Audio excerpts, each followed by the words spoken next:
বিজেপির দালাল রাজ্যপাল সিবি আনন্দ বোসকে সরাসরি আক্রমণ করলেন তৃণমূল মুখপাত্র কুণাল ঘোষ। সাংবাদিক বৈঠক থেকে তৃণমূল নেতা কুণাল ঘোষ এই বিজেপির দালাল রাজ্যপাল সিবি আনন্দ বোস কিভাবে তৃণমূল পার্টিকে উত্তক্ত করার জন্য নতুন নবনির্বাচিত দুই বিধায়কের শপথ গ্রহণকে নিয়ে ফালতু রাজনীতি করছে, তাই তৃণমূল মুখপাত্র কুণাল ঘোষ এই বিজেপির দালাল রাজ্যপাল সিবি আনন্দ বোসকে কড়া ভাষায় জবাব দিলেন এবং বিজেপির দালাল রাজ্যপাল সিবি আনন্দ বোসকে পুরোপুরি তুলোধনা করে দিলেন।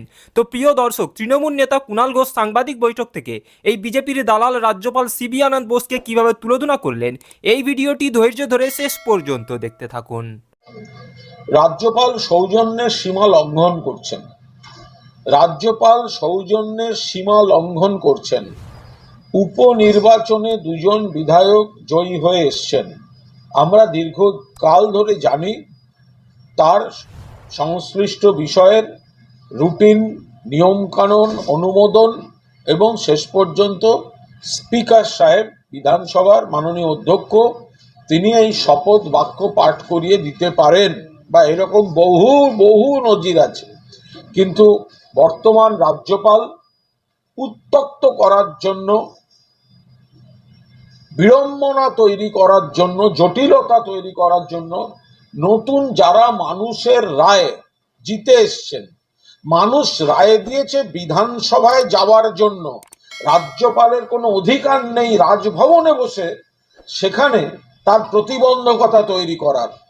মানুষের রায়ের তিনি বিরোধিতা করছেন, চক্রান্তমূলক পদক্ষেপ করছেন, সৌজন্যের সীমা লঙ্ঘন করছেন মাননীয় রাজ্যপাল। নিয়ম কানুন দেখাবেন না। রাজভবন অনেক নিয়ম কানুন কিভাবে লঙ্ঘিত করেছে সেগুলো আমরা জানি, রুচির জন্য বলি না। রাজ্যপাল সৌজন্যের সীমা লঙ্ঘন করছেন। যে দুটি কেন্দ্রে উপনির্বাচন হয়েছে সেখানকার মানুষ তাদের প্রতিনিধিকে বিধানসভায় পাঠাবার জন্য ভোট দিয়েছেন। রাজভবনের পাকামি দেখার জন্য তারা কিন্তু রায় দেননি। রাজভবনের পাকামি দেখার জন্য তারা কিন্তু রায় দেননি। ফলে হাতে কোনো নিয়ম আছে বলে তার অপব্যাখ্যা করে জটিলতা তৈরি করবেন।